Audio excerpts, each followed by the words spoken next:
The gunshots from the street were a distant echo by the time Olivia Lawson bolted her front door shut, her trembling hands betraying the calm expression she forced for her children's sake.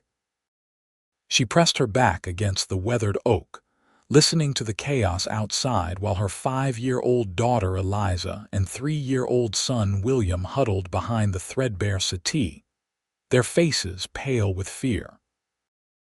They'd lived in St. Louis, Missouri for 3 months now, and still, the wild unpredictability of frontier life in 1874 terrified them as much as it did her.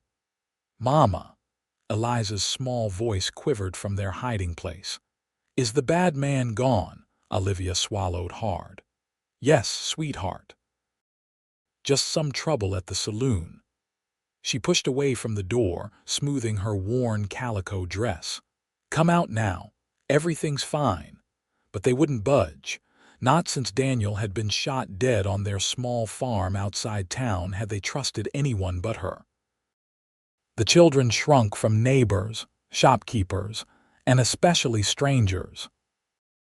Their little world had collapsed when those bandits had murdered their father last winter, and Olivia had barely managed to keep them alive through the bitter months that followed, eventually selling what remained of their failing homestead to relocate to St. Louis, where she'd found work as a seamstress.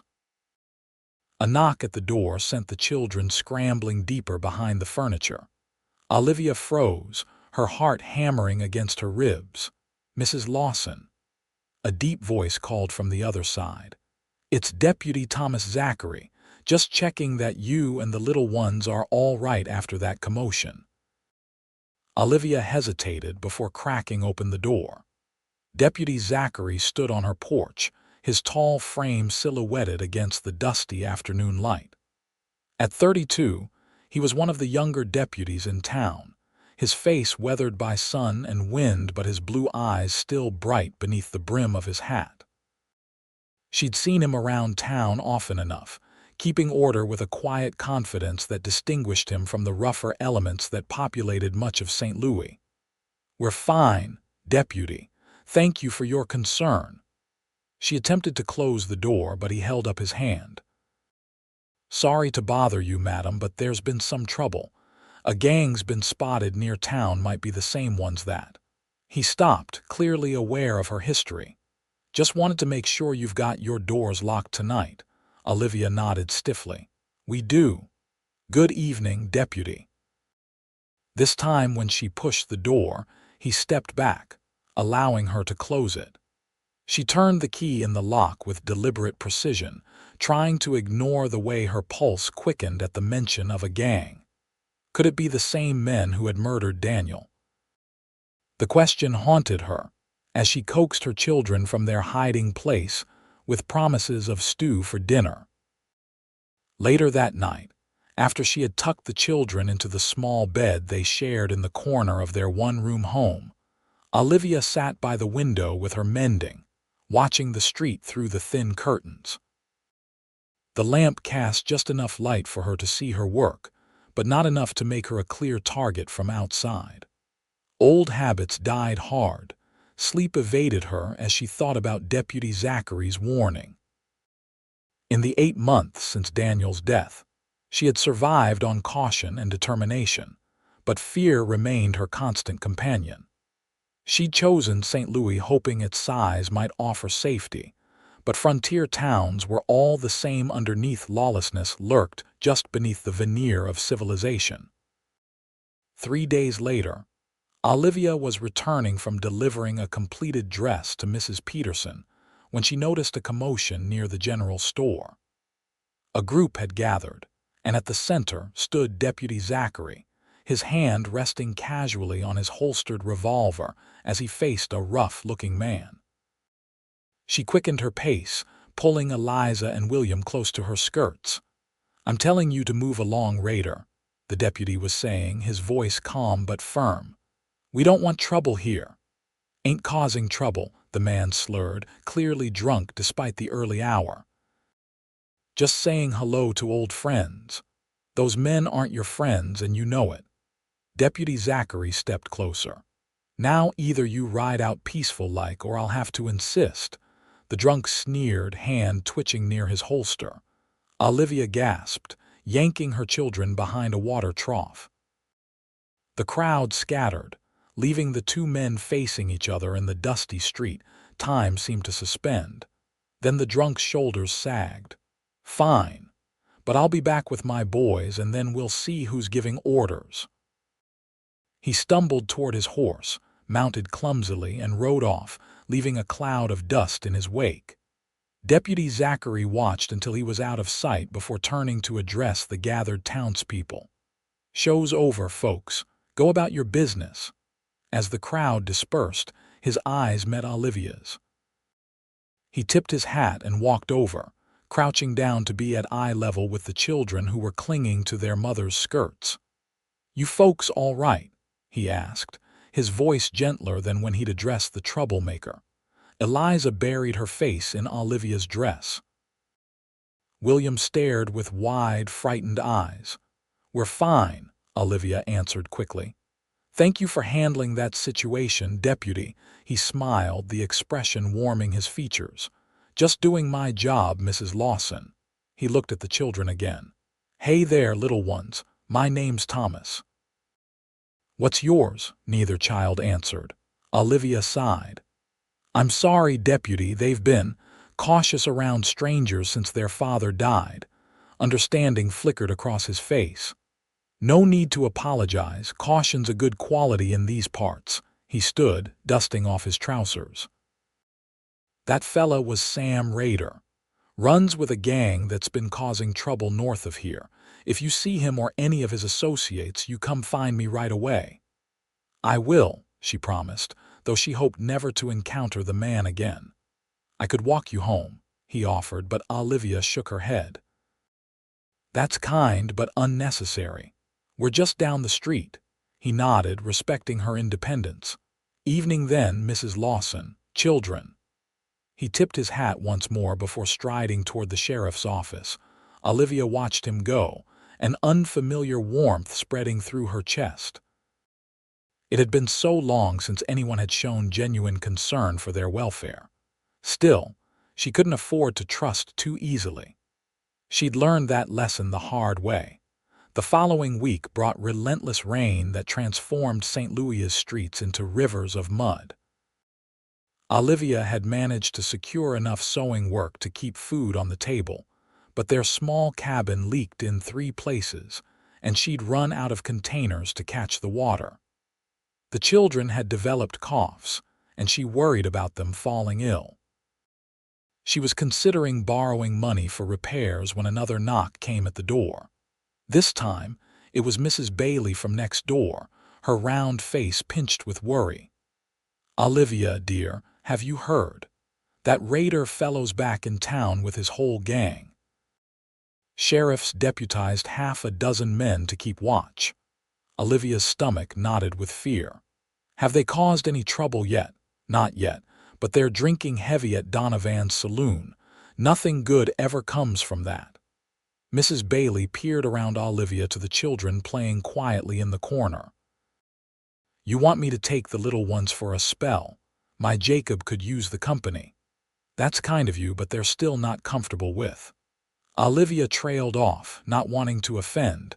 Mrs. Bailey patted her arm. "Say no more, dear, just bolt your door tonight."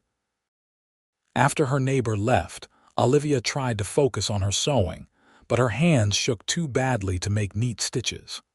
When gunshots erupted from the direction of the saloon, she abandoned her work entirely, gathering her children into her arms.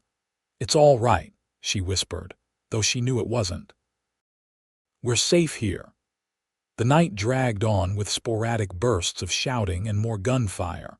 By dawn, an eerie silence had settled over the town.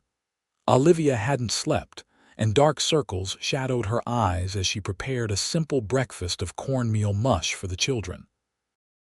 A soft knock startled her so badly she dropped the spoon. "Mrs. Lawson." It was Deputy Zachary again, his voice strained. "May I have a word?" She opened the door to find him looking exhausted, a bloody bandage wrapped around his forearm. "You're hurt," she said, unable to mask her concern. It's nothing. Bullet just grazed me. He glanced over her shoulder at the children. May I come in? I need to speak with you privately. Alarm bells rang in her head, but she stepped aside, allowing him entry. The children immediately retreated to their corner, watching the tall stranger with wary eyes. Mrs. Lawson, I don't mean to frighten you, but we have reason to believe the raider gang may target you specifically. Her blood ran cold. Why? I don't know them. No, but your late husband did. He lowered his voice. From what we've gathered, Daniel Lawson testified against Sam Rader's brother years ago in Kansas City. Got him hanged for murder. Rader's been looking for revenge ever since. The room seemed to tilt. Are you saying Daniel's death wasn't random? I can't say for certain, but it fits their pattern. His expression softened with genuine regret. I'm sorry to be the one to tell you this. Olivia sank into a chair, her legs suddenly unable to support her. What do we do? Sheriff's organizing a posse to track them down, but until then, I don't think you should stay here alone. He hesitated. My sister Emma has a place about 5 miles outside town. It's remote, well protected. You and the children would be safer there until this is resolved. She looked at Eliza and William, their small faces pinched with fear. What choice did she have? When would we leave? As soon as you can pack your essentials. I've got a wagon outside. Within the hour, Olivia had gathered their meager belongings, clothes, a few treasured books, Daniel's pocket watch, and her sewing supplies. The deputy helped load everything into his wagon, then lifted the children up beside their mother. It's not far, he assured them as they set off, the town of St. Louis shrinking behind them. Emma's place is small, but she's got plenty of room for guests. No children of her own, but she dotes on her nieces and nephews when they visit. Olivia nodded, barely listening as she scanned the horizon for any sign of pursuit. The children huddled against her, silent and wide-eyed. The journey took longer than expected as Thomas navigated muddy roads and bypassed the main trails. By the time they arrived at a modest homestead nestled against a stand of cottonwoods, the sun was high overhead. Emma Zachary proved to be a tall, no-nonsense woman in her late 20s, with the same startling blue eyes as her brother. She welcomed them without fuss, showing Olivia and the children to a small but clean room off the main living area. It ain't much, she said, but you'll be safe here. Thomas says you're handy with a needle. Good. I've got mending that's been piling up for months. Over the next few days, Olivia settled into a routine at the Zachary homestead. She helped Emma with household chores and took on the neglected mending, while the children remained shadowy presences, speaking only to their mother and avoiding both Zacharys entirely. Thomas rode out each morning to join the posse, returning at dusk with updates. The raider gang had disappeared from town but hadn't left the area. They'd attacked a stagecoach, robbed a homestead north of town, and seemed to be circling as if waiting for something or someone. On the fourth evening, Thomas returned later than usual. Olivia had been watching for him from the porch, anxiety gnawing at her with each passing hour. When she finally spotted his horse cresting the hill, relief flooded through her with surprising intensity. Any news? She asked as he dismounted, wincing slightly as his injured arm took weight. Nothing good. They hit the Miller place today. No one hurt, but they took food, ammunition. He removed his hat, running a hand through sweat-dampened hair. Sheriff thinks they're stocking up for something big. For coming after us. It wasn't a question. Thomas's silence was answer enough. He followed her inside where Emma was setting the table for supper. The children were nowhere to be seen. Where are the little ones? He asked, washing his hands in the basin by the door. In their room. They still won't come out when you're here. Olivia's voice held a note of apology. He nodded, understanding in his eyes. Give them time. Trust isn't built in a day. After a simple meal of stew and biscuits, Emma retired early, leaving Olivia and Thomas alone at the table. A comfortable silence settled between them as she mended a tear in one of his shirts, and he cleaned his revolver by lamplight. "Can I ask you something?" Olivia finally said, setting aside her needle.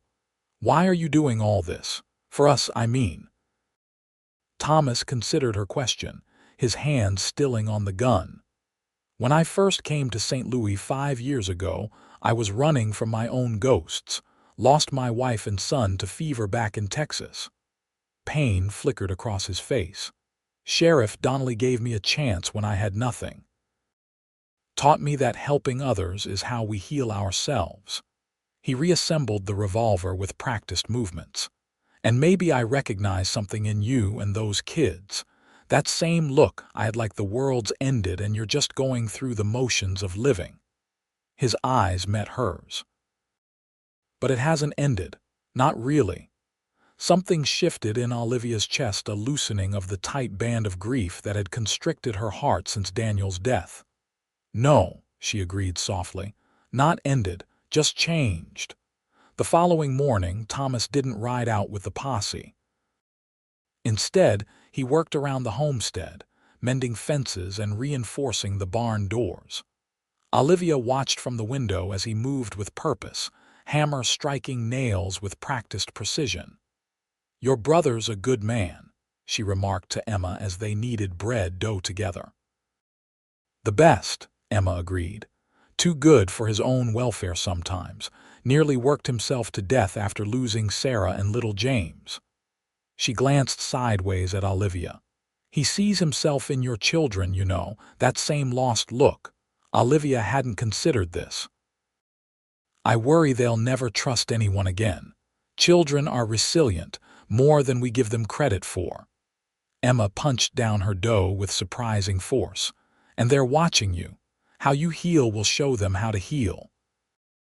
Later that afternoon, Olivia sat on the porch steps, darning socks while the children played a cautious game of catch with a small leather ball Thomas had fashioned for them.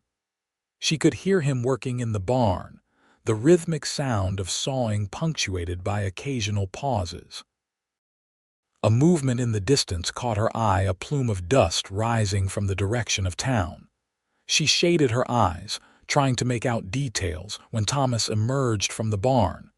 "Get the children inside," he said quietly, but with unmistakable urgency. "Emma knows what to do." Olivia didn't question him, gathering Eliza and William and hurrying them into the house. Emma was already moving, pulling up a trapdoor hidden beneath a rug in the pantry.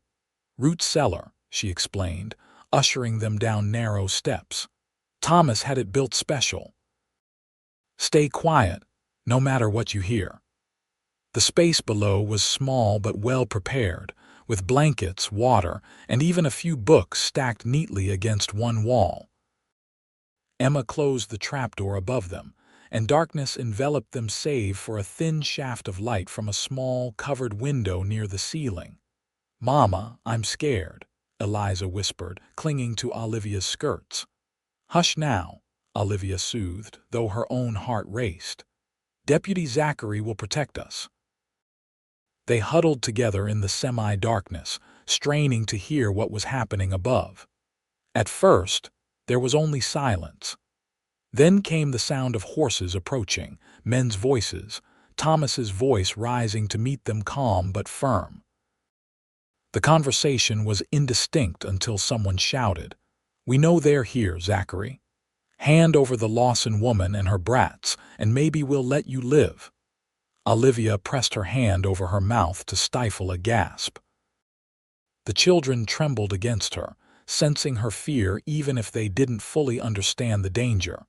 A gunshot cracked the air, then another. Glass shattered somewhere above them. William began to cry, and Olivia rocked him desperately, whispering nonsense words of comfort. The firefight lasted minutes that stretched like hours. Then came a terrible crash, as if the front door had been broken down. Heavy footsteps crossed the floor above, accompanied by the sound of furniture being overturned, cupboards flung open. "Check every room," a gruff voice ordered. "They're here somewhere." Olivia held her breath as footsteps approached the pantry. The floorboards creaked directly above their heads. Then came Emma's voice, strong and defiant. "You won't find them here, Raider. My brother's already taken them to town." A slap echoed, followed by Emma's grunt of pain. "You're lying, woman. Their horses are still in the barn. Because they left with the sheriff's posse at dawn." Emma's voice didn't waver. "You're too late." More shuffling, cursing. Then the same voice. Burn it all down. "If they come back, they'll have nothing to come back to." Olivia clutched her children tighter, terror freezing her blood. Where was Thomas? Was he dead already or captured?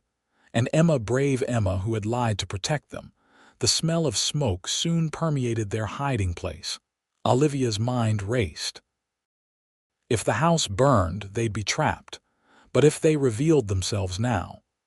A section of the pantry floor shifted, and Olivia nearly screamed until she recognized Thomas's bloodied face appearing in the gap. "Quick," he whispered, reaching down.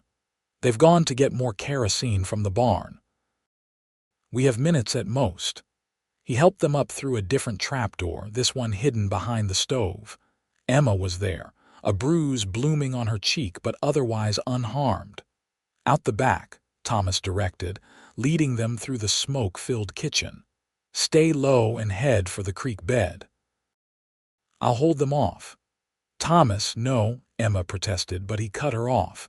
"Get them to safety, Em. I'll be right behind you." Olivia wanted to argue too, but the children's safety had to come first. She followed Emma out the back door, staying in a crouch as they darted across the yard toward a line of scrubby bushes that marked the creek bed. They had almost reached cover when shouts erupted behind them. A shot rang out, spitting dirt at their feet. Olivia scooped up William, grabbed Eliza's hand, and ran in earnest, no longer caring about staying hidden. The creek bed provided minimal shelter, just enough depression in the land to keep them out of direct sight if they stayed low. Emma led them downstream, moving quickly despite the rocky terrain. "There's a place up ahead," she panted. "Old Trapper's cabin. Thomas and I used it as a fallback plan." More gunshots echoed from the direction of the homestead. Olivia glanced back to see smoke billowing into the sky. Her heart clenched with fear for Thomas, but she forced herself to keep moving. The cabin turned out to be little more than a lean-to built against a rocky outcropping, but it was well concealed by overgrown brush.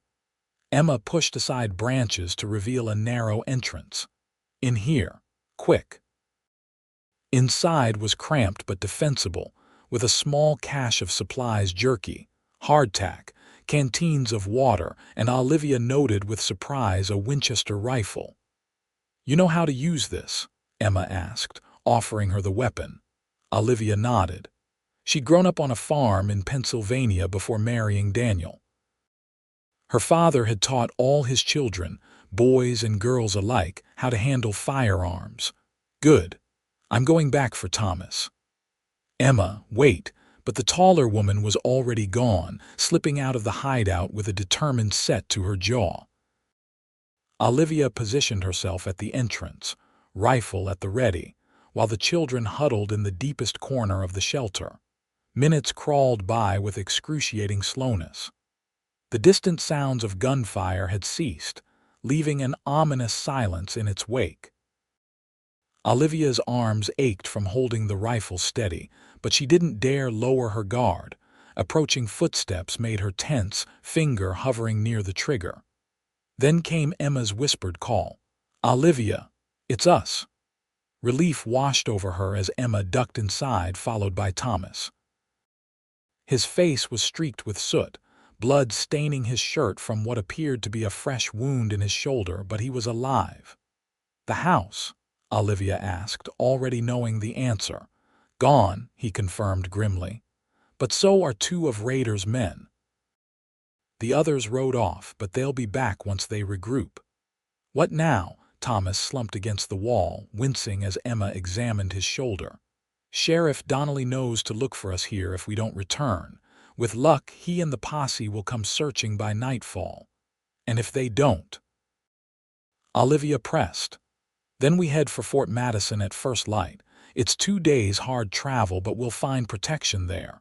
He grimaced as Emma probed the bullet wound. For now, we wait. As Emma tended to her brother's injury, Olivia turned her attention to the children.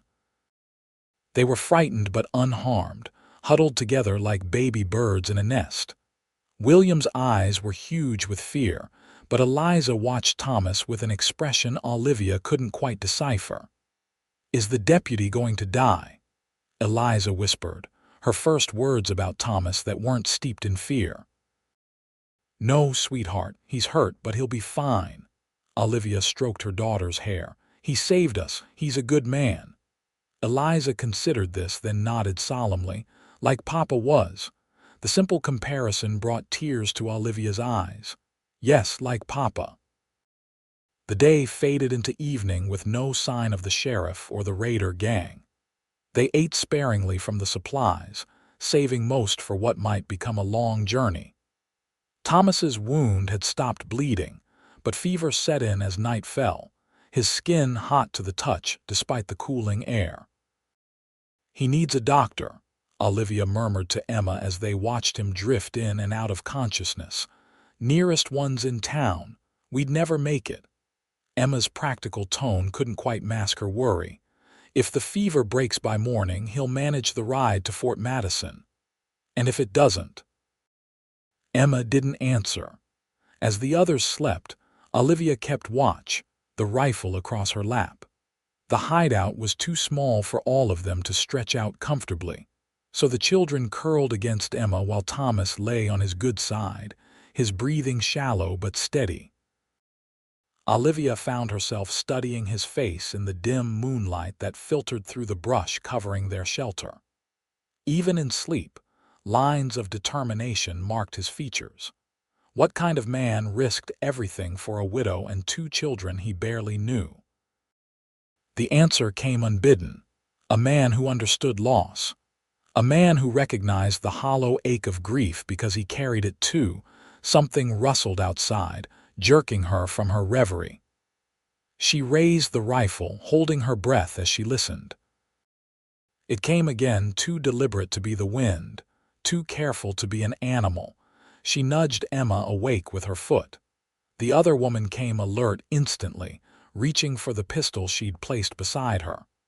Olivia gestured toward the entrance, mouthing, "Someone's out there." Emma nodded, carefully extracting herself from the sleeping children. They positioned themselves on either side of the narrow opening, weapons ready. The rustling stopped directly outside their shelter. A low whistle sounded 3 notes in a distinctive pattern. Emma's tense posture relaxed slightly. "Sheriff's call," she whispered, "but could be a trick." "Emma, Thomas." A familiar voice called softly, "It's Donnelly." Emma gave a responding whistle before cautiously pushing aside the brush. Sheriff Donnelly's weathered face appeared, relief evident when he saw them. "Thank God." When we saw the homestead burning, he ducked inside, followed by 2 deputies Olivia recognized from town. "How bad is it?" "House is gone." Thomas took a bullet in the shoulder. "The Raider gang's still out there." Emma's succinct summary left no room for sentimentality. The sheriff knelt beside Thomas, checking his wound with practiced hands. "Fever's high. We need to get him to Doc Wallace." He looked at Olivia and the children, who had awakened and were watching with wide, frightened eyes. "All of you, it's not safe here." "Is it safe anywhere?" Olivia asked bitterly. "Safer in town with 20 armed men than out here alone," Donnelly replied. "We tracked the gang heading north, but they could circle back. Best get moving while we have darkness on our side." They prepared to leave, gathering what few supplies remained. Thomas was barely conscious as the deputies helped him to his feet, but he insisted on walking under his own power.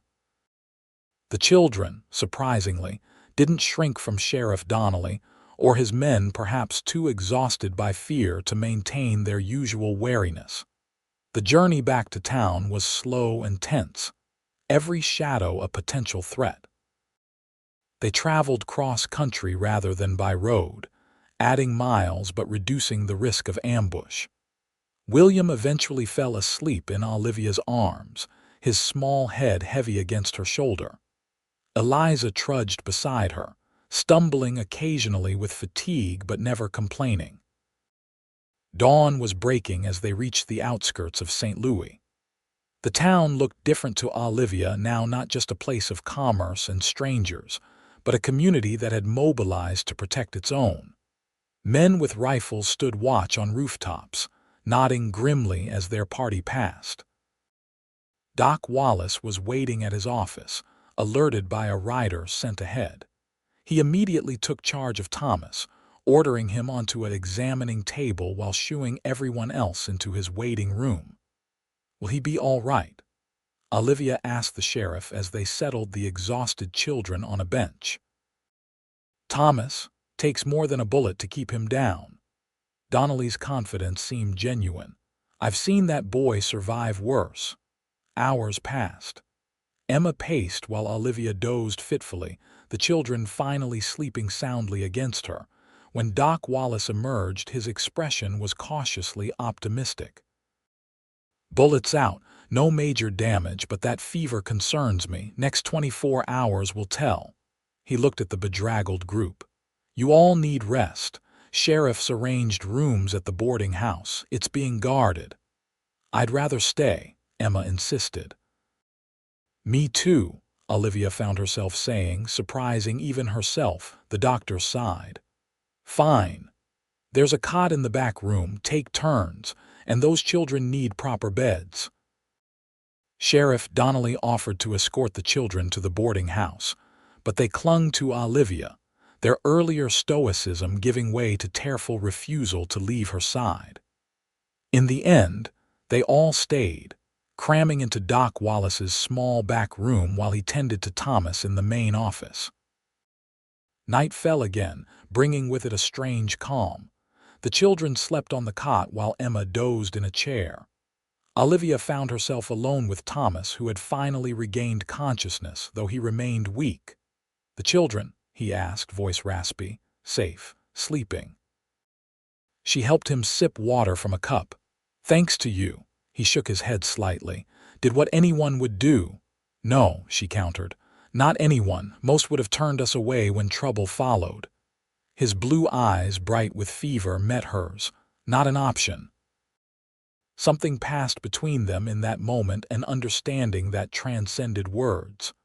Olivia found herself reaching for his hand, her fingers closing around his calloused ones. "Rest now," she murmured. "We're safe because of you." He drifted back to sleep, but she didn't release his hand, drawing comfort from the steady pulse beneath her fingertips. The next morning brought news. The Raider gang had been spotted crossing into Kansas territory, pursued by a detachment of cavalry from Fort Leavenworth. The immediate danger had passed, though Sheriff Donnelly warned it might not be permanent. "Raiders not one to forget a grudge," he told Olivia as they stood outside Doc Wallace's office. "But he's got the law from 3 territories hunting him now. He'll be busy staying alive." "So we can go home?" The question felt hollow as soon as she asked it. Their rented cabin in town held nothing but memories of fear, and the Zachary homestead was gone. "About that." The sheriff cleared his throat. "Town council met this morning. In light of your situation, they've offered you the old Miller place. Nothing fancy, but the house is sound. Previous owners moved back east after the drought last year." Olivia stared at him, unable to process this unexpected kindness. "I can't possibly accept. It's not charity," Donnelly interrupted firmly. "Town needs a good seamstress, and those Easterners who keep arriving need proper clothes. Consider it an investment in local business. Tears pricked her eyes. Thank you. By the end of the week, Thomas had improved enough to be moved to the boarding house. His sister refused to leave his side, coordinating the rebuilding of their homestead from town while he recuperated. The raider gang remained at large, but with each passing day, they moved further from St. Louis, chased by the law and their own notoriety. Olivia and the children settled into the Miller place, a modest 2-room cabin with a lean-to kitchen and a small barn out back. It sat on the edge of town, with enough land for a kitchen garden and perhaps a cow eventually. The children seemed to relax in the new space, gradually emerging from their shells as they realized the constant danger had passed. Thomas visited when he was strong enough, initially on sheriff's business but increasingly on his own accord. He would bring small gifts, a carved wooden horse for William, hair ribbons for Eliza, fresh eggs, or a loaf of bread for Olivia. The children's reaction to him underwent a remarkable transformation. Where once they had hidden from his presence, they now watched the road for his approach, William even running to meet him on occasion. One afternoon in late summer, Olivia was hanging laundry when Thomas rode up. His arm was still in a sling, but color had returned to his face, and he moved with more of his old confidence. "Mrs. Lawson," he greeted her, tipping his hat. "Hope I'm not interrupting." "Not at all, Deputy." She smiled, noticing how his eyes crinkled at the corners when he returned the expression. "The children are inside. They'll be glad to see you." But as they approached the cabin, shouting erupted from within, the unmistakable sound of children quarreling. Olivia quickened her pace, Thomas close behind. Inside, they found Eliza and William engaged in a tug of war over a cloth doll, both red-faced and tearful. "It's mine," Eliza insisted. "I want it," William countered, his small hands gripping one of the doll's legs. "Children." Olivia's sharp tone froze them both. "What is this behavior?" "Eliza, you know better than to." Before she could finish, Thomas stepped forward, crouching down to the children's level despite the obvious discomfort it caused his injured shoulder. "Hey now," he said gently. "What's all this fuss about?" The children stared at him, momentarily forgetting their quarrel. Thomas reached into his pocket and pulled out a small object, a carved wooden dog, simple but charming. "Was bringing this for William, since Eliza got ribbons last time." He placed it on the floor between them. "But I'm thinking maybe neither of you should have presents today if you can't share what you already have." The children exchanged guilty glances. Slowly, Eliza released her grip on the doll. "William can play with her for a little while," she conceded. William, in turn, pushed the wooden dog toward his sister. "You can see him first," Thomas smiled. "That's more like it. Tell you what, why don't we all play together? I know some fine games that need a doll and a dog." To Olivia's astonishment, he settled himself on the floor, his long legs crossed, and began creating an elaborate story involving the doll, the wooden dog, and various other toys scattered around the room. The children, initially hesitant, soon joined in, their earlier dispute forgotten as they immersed themselves in Thomas's imaginative world. Olivia watched, a lump forming in her throat. For so long, Eliza and William had feared strangers, shrinking from anyone outside their tiny family circle. Yet here they were, laughing and playing with a man who had been a stranger just months ago. "Mama, look," Eliza called, breaking into her thoughts. Deputy Thomas made a fort for Dolly and Woody. Thomas glanced up, a boyish grin lightening his features. "Can't have a proper adventure without a fort, Mrs. Lawson. Care to join us?" The invitation was so genuine, so free of pretense, that Olivia found herself sitting on the floor beside him, allowing herself to be drawn into their game. For the first time in over a year, The cabin rang with uninhibited laughter, not just the children's, but hers as well. Later, after the children had been tucked into bed with promises of more games tomorrow, Olivia and Thomas sat on the porch steps, watching fireflies rise from the tall grass beyond her yard. "Thank you," she said simply. "For today, for everything." He shrugged his good shoulder. "Wasn't much. Just playing with the young uns. It was everything to them, to me." She turned to face him fully. "They haven't played like that since Daniel died, haven't trusted anyone enough to let down their guard." Thomas was silent for a moment, contemplating the darkening horizon. "After I lost Sarah and James, I didn't think I'd ever feel like myself again. Kept going through the motions, eating, sleeping, working, but none of it meant anything." He glanced at her. "Know what saved me? Emma's youngest nephew, Henry, 4 years old and stubborn as a mule. Wouldn't take no for an answer when he decided I should be his playmate." Olivia smiled at the image. "Children have a way of healing us, don't they?" "They do." His hand found hers in the gathering dusk. "But so does finding someone who understands the whole grief leaves behind." His touch was warm, steady like the man himself. Olivia didn't pull away. Autumn arrived with crimson gold leaves and cool mornings. The Miller place had become a true home, with curtains at the windows and a cow in the small barn.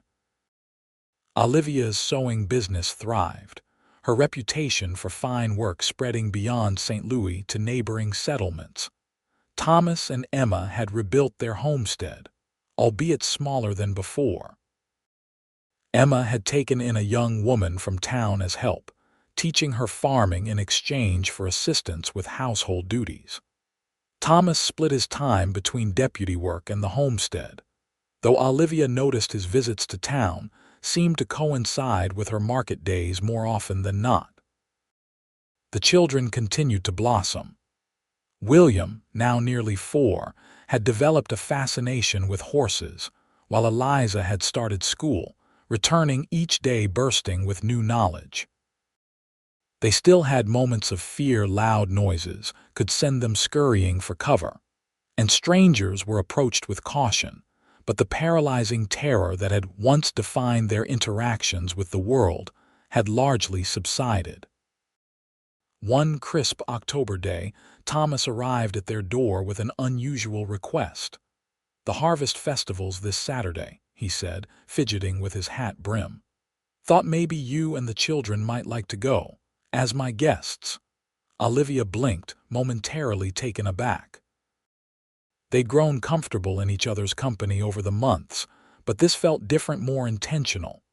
"Is this a social call, Deputy Zachary?" she asked, a smile tugging at her lips. A flush crept up his neck, visible even beneath his tan. "Yes, madam, I believe it is." "If that's acceptable to you." Her heart fluttered in a way it hadn't in years. "It's very acceptable." The harvest festival transformed the town square into a riot of color and activity. Stalls offering everything from apple butter to hand-carved toys lined the perimeter, while musicians played lively tunes in the gazebo. Children darted between adults, faces sticky with candy and cider. Thomas collected them in his wagon, dressed in his Sunday best clean black trousers, a crisp white shirt, and a vest that brought out the blue of his eyes. Olivia had spent hours on her own appearance, finally settling on a dark green dress she'd recently completed, with her hair arranged in a simple but elegant knot. The children were beside themselves with excitement.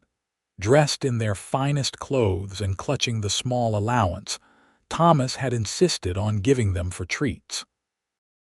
William rode on Thomas's shoulders as they navigated the crowded square, while Eliza held tightly to Olivia's hand, occasionally reaching for Thomas's as well when the crowd grew too dense.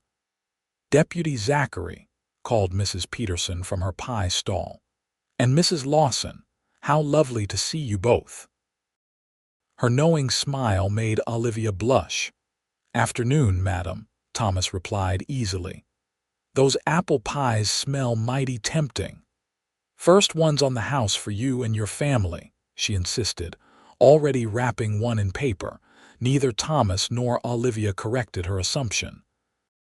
The day passed in a blur of simple pleasures, watching sack races, applauding the fiddling contest, admiring quilts and preserves entered in the county competition.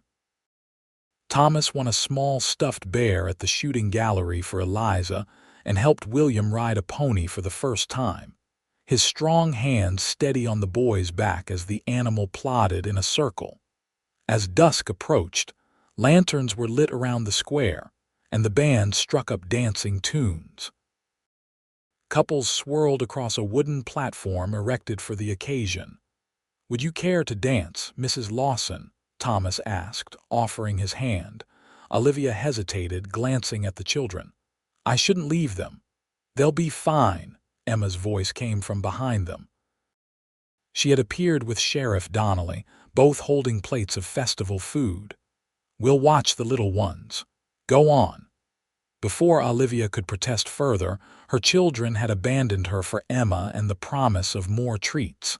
Thomas's hand remained extended, patient but hopeful. "One dance," she agreed, placing her fingers in his. He led her to the platform, taking her waist with gentle confidence as they joined the other couples. Olivia couldn't remember the last time she danced, perhaps at her own wedding, 6 years and a lifetime ago. She stumbled slightly, unused to the steps. "I'm afraid I'm out of practice," she apologized. "Makes 2 of us." His smile was reassuring. "We'll fumble through together." And fumble they did, laughing at their missteps, gradually finding their rhythm as the music continued. One dance became 2, then 3, until Olivia lost count, aware only of Thomas's arm around her waist, his eyes reflecting the lantern light, and the unfamiliar but welcome warmth spreading through her chest. When they finally returned to Emma and the children, William was asleep on the sheriff's lap, while Eliza dozed against Emma's shoulder. "Successful evening, I'd say," Emma remarked, her expression soft as she looked between her brother and Olivia. Thomas gathered William into his arms, the boy instinctively curling against his chest without waking. "Time to get these little ones home." The ride back was quiet, both children fast asleep in the wagon bed, nestled in blankets against the autumn chill. Olivia sat beside Thomas on the bench, acutely aware of his presence in the darkness. "I had a wonderful time today," she said softly. "So did I." He glanced at her. "Been thinking, Olivia." It was the first time he'd used her given name. "Life's uncertain out here. The Raider gang may be gone, but there's always danger, always risk." She nodded, unsure where he was leading. "Made me realize we shouldn't wait on happiness." He cleared his throat. "What I'm trying to say poorly is that I care for you and those children. More than I thought possible after losing my own family." Olivia's breath caught. "Thomas, don't need an answer tonight," he hastened to add. "Just wanted you to know my intentions are honorable, and if you ever think you might feel the same way, I'd be proud to court you properly." The wagon hit a rut, jostling them closer together. In the moonlight, Thomas's profile was strong, determined, yet vulnerable in a way that tugged at Olivia's heart. "I already know my answer," she said quietly. "Yes, Thomas, I would very much like to be courted by you." His smile in the darkness was like sunrise breaking over the horizon. The courtship progressed with the deliberate care that characterized Thomas himself. There were Sunday dinners after church, picnics by the creek when weather permitted, and evening visits where they talked long into the night after the children were asleep.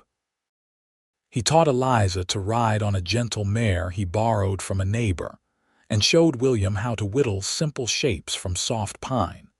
By Christmas, it was an unspoken understanding throughout St. Louis that Deputy Zachary and the widow Lawson were a matched pair.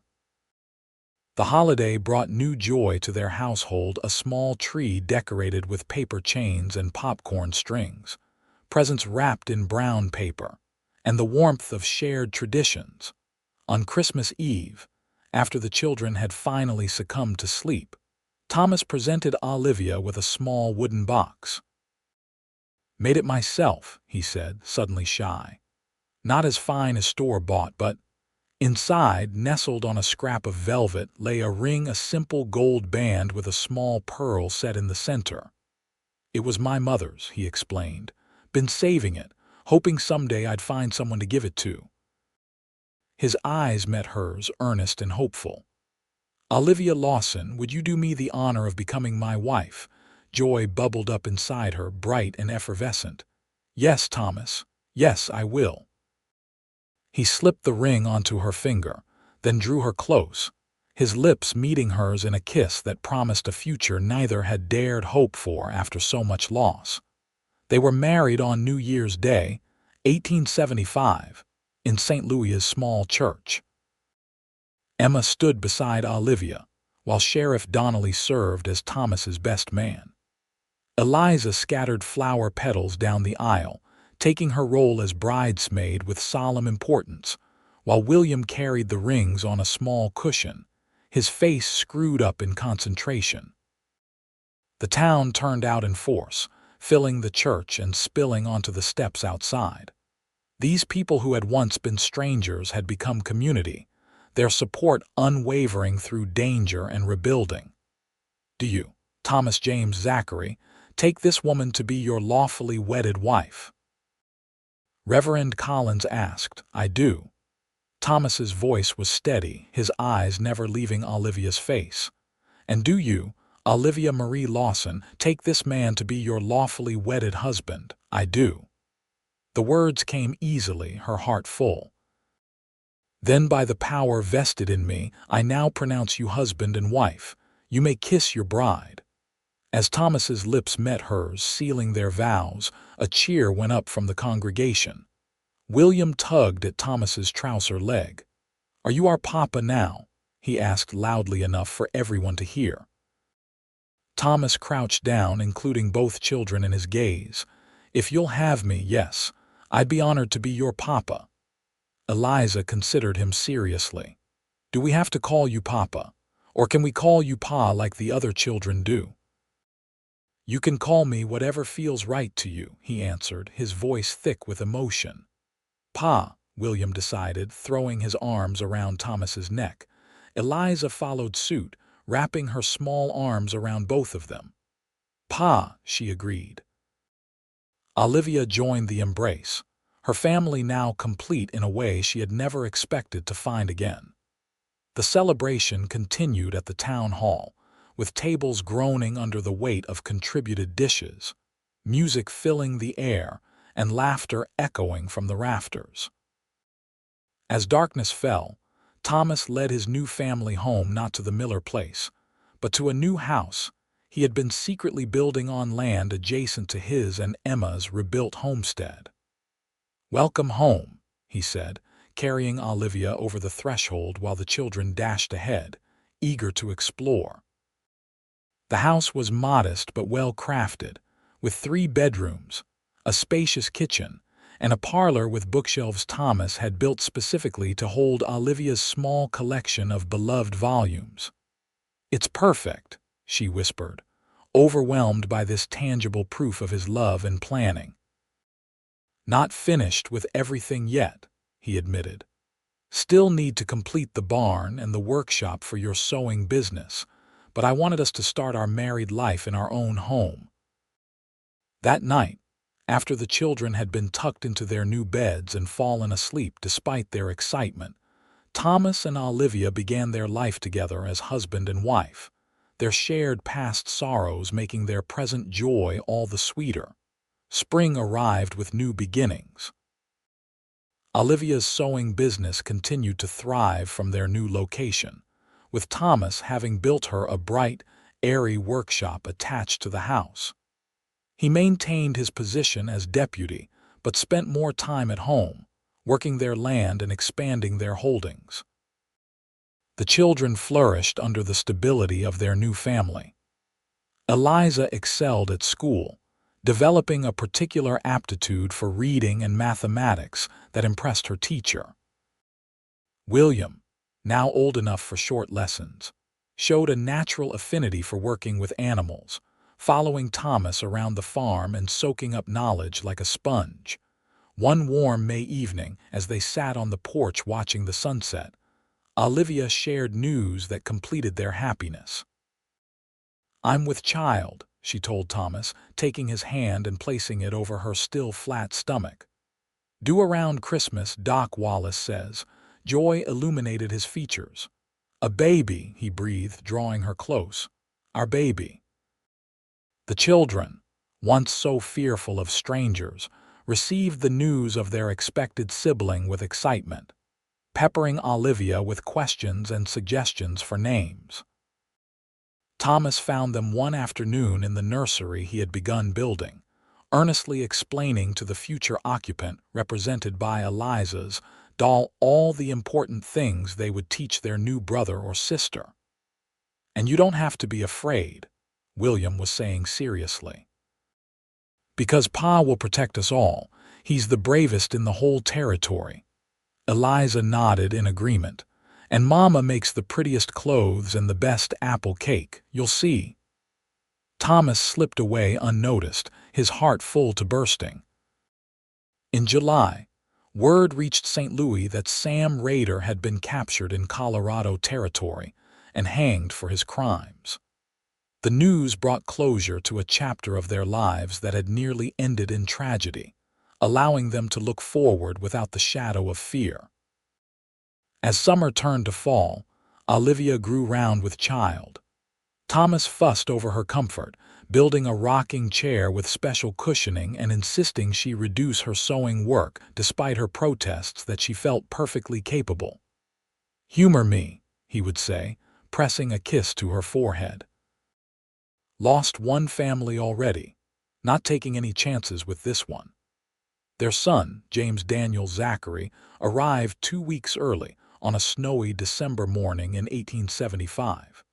He had Thomas's blue eyes and a thatch of dark hair that Olivia insisted came from her side of the family. The children were enraptured by their tiny brother, arguing good-naturedly over whose turn it was to hold him. "He's so small," Eliza marveled, cradling him carefully in her arms while Thomas supervised. "You were smaller," Olivia told her, resting in bed nearby. "Barely bigger than a loaf of bread." William peered at his brother's face. "Do you think he'll be afraid of strangers too? Like we were?"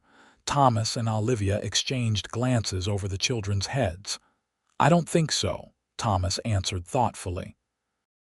"He's got a big brother and sister to show him the world is mostly good people. And if any bad ones come," Eliza declared with the conviction of her 7 years, "Pa will protect us, just like before." As if understanding his place in this family narrative, baby James opened his eyes and gazed solemnly at his siblings, before breaking into a toothless smile that captured all their hearts anew. 5 years later, the Zachary farm had expanded to include a thriving orchard, a herd of cattle, and additional buildings to house Olivia's now prosperous dressmaking business, which employed 3 seamstresses from town. Thomas had been elected sheriff after Donnelly retired, a position that allowed him to be home more regularly with his growing family. For James had been joined by twin sisters, Sarah Emma and Olivia Marie, in 1877, and another brother, Thomas Jr., in 1879. The house had been expanded twice to accommodate their numbers, with Thomas and the older children doing much of the work themselves. On a bright spring day in 1880, as they celebrated Eliza's 12th birthday with a party that included half the children in the county, Olivia found a moment of quiet with her husband. "Did you ever imagine this?" she asked, gesturing to the scene before them, children playing tag around the yard, Emma supervising a 3-legged race, William, now 10, proudly showing off his new pony to admiring friends. Thomas slipped his arm around her waist, pulling her close. Not in my wildest dreams. After Sarah and James died, I thought that part of life was over for me. For me too, after Daniel. She rested her head against his shoulder. It's strange to think that all this happiness grew from such sorrow. That if the children hadn't been afraid of strangers, I might never have sat on the floor and played with them, Thomas finished, smiling at the memory. Might never have seen how brave and beautiful their mother was. Brave? She questioned with a laugh. I was terrified every moment. That's what makes it brave, doing what needs doing despite the fear. He pressed a kiss to her temple. You taught me that, Olivia.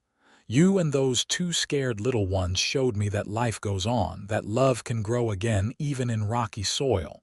Across the yard, Eliza caught sight of them and waved. No trace remained of the frightened girl who had hidden behind furniture at the approach of strangers. In her place stood a confident young woman, already showing signs of her mother's strength and her stepfather's steady resolve. William dashed over, James toddling behind him. Pa, Ma, come quick. The twins are trying to ride the goat again. Thomas laughed, releasing Olivia to sprint toward the barn, where indeed the 4-year-old twins had cornered the unfortunate family goat with mischief clearly in mind. Olivia followed more sedately, James's small hand in hers. Mama, he asked, his blue eyes so like his father's gazing up at her. Is today the best day ever? Olivia looked around at the home and family that had been built from the ashes of loss, at the children who had once feared strangers now embracing life with open hearts, at the husband who had shown them all that love was worth the risk of pain, at the life they had created together against all odds. Yes, my love, she answered, squeezing his hand. Today is the best day ever until tomorrow. And in that moment, surrounded by the fruits of courage and second chances, Olivia knew it was true. Their story, born of fear and grief, had transformed into something beautiful, a tapestry of love, trust, and the kind of happiness that comes from weathering storms together and emerging stronger on the other side. For her children, who were once afraid of strangers, had learned the most important lesson of all. That sometimes, the stranger who sits on the floor to play becomes the cornerstone of a family rebuilt. And in the wild, unpredictable terrain of life on the frontier, that was the greatest treasure of all.